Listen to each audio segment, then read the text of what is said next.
Hey guys, welcome back to the channel. In this tech tutorial video we're going to break down for you how you can insert horizontal dividers, or if you like vertical dividers, to websites you create on Wix in 2026. So let us dive into this.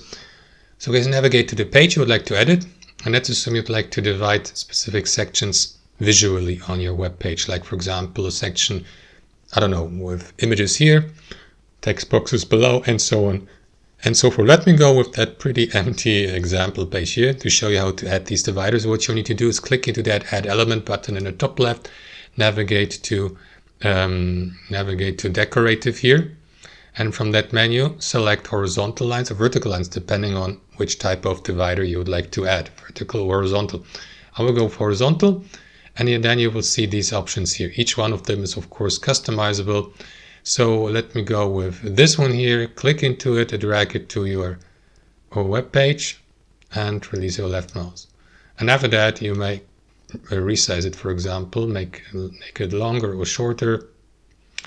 Then you may, for example, also change the position by clicking into the drag button, move it up or down to divide these sections. Then you may rotate it also by clicking into this button here and find a custom angle.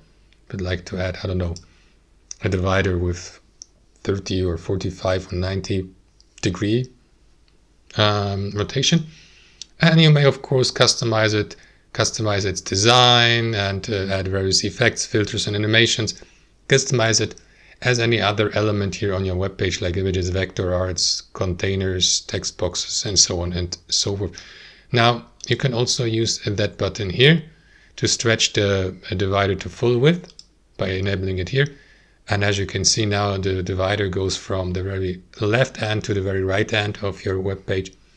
You may set a custom margin here or use that slider to find to adjust the border of the given divider. And you can do the same with vertical dividers to add to your web page, guys. And that's how it works. Thanks for watching. Hope you enjoyed it, got some value from it, and we'll see you next time on our channel.